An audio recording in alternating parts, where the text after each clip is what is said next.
ये एक न्यूमेरिकल है सॉफ्टवेयर प्रोजेक्ट इंजीनियरिंग का। टॉपिक का नाम है हमारा क्रिटिकल पाथ मेथड, CPM जिसको कहते हैं। उसमें एक न्यूमेरिकल है और इसमें दिया हुआ एक्टिव एक टेबल दी हुई है जिसमें लिखा हुआ एक्टिविटी, ड्यूरेशन और प्रेसिडेंस दिया हुआ।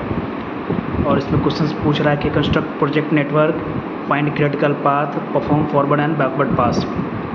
तो चलिए इसको सॉल्व करते हैं। जो सबसे पहला हमारा कह रहा है ये कंस्ट्रक्ट प्रोजेक्ट नेटवर्क। जो प्रोजेक्ट नेटवर्क होगा वो हम कैसे बनाएंगे, तो जैसे पहले प्रेसिडेंस चेक करते हैं नेटवर्क बनाने के लिए। तो हम सिंपली यहाँ पे हम लिखेंगे स्टार्ट करेंगे।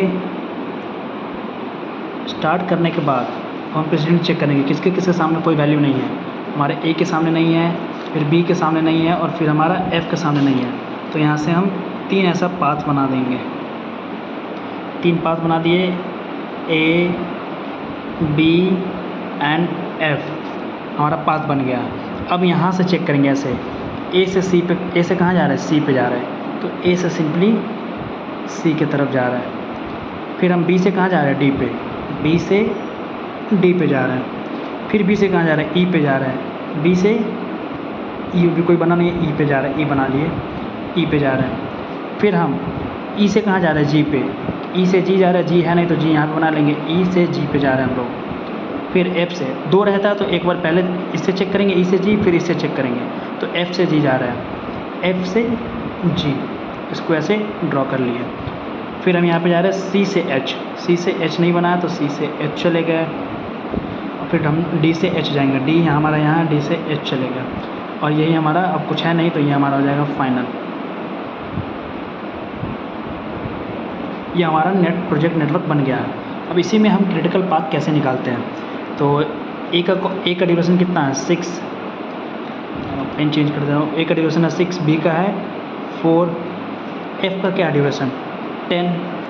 A से जब C जा रहे थे तो उसकी ड्यूरेशन कितनी थी 3, B से जब D जा रहे थे तो उसकी ड्यूरेशन कितनी थी 4, B से जब E जा रहे थे ड्यूरेशन क्या था 3, और जब हम उसके बाद E से G जा रहे थे, E से जब G जा रहा था तो 3 था, और F से G जा रहे थे तब भी हमारा क्या था, जो ड्यूरेशन था वो भी हमारा 3 है। D से H पे हमारा है 2 एंड C से H पे भी है 2।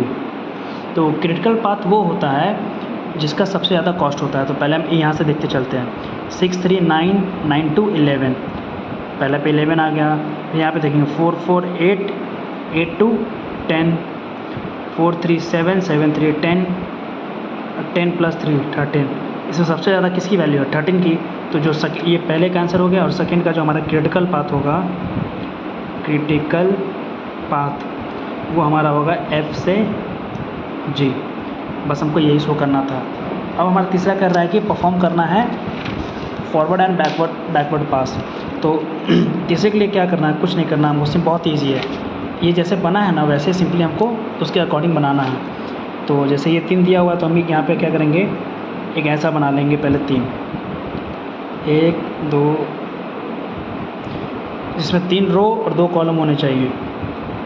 फिर ऐसे बना लेंगे, कितने 1, 2, 3 है तो 3 बनाएंगे यहाँ पे, 3 बना लिए। यहाँ पे कितने 1, 2, 3 है, यहाँ भी है 3, यहाँ भी बना लेंगे।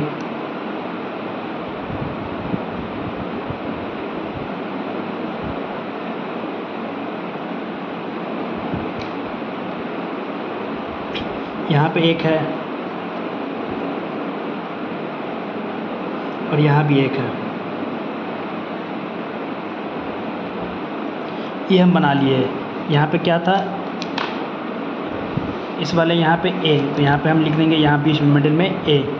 यहाँ पे क्या B, तो यहाँ मिडिल में लिख देंगे B। यहाँ पे क्या है F, तो यहाँ पे F लिख देंगे। ऐसे सारी वैल्यू को भर लेंगे, C, D, E। फिर हमारा H और G।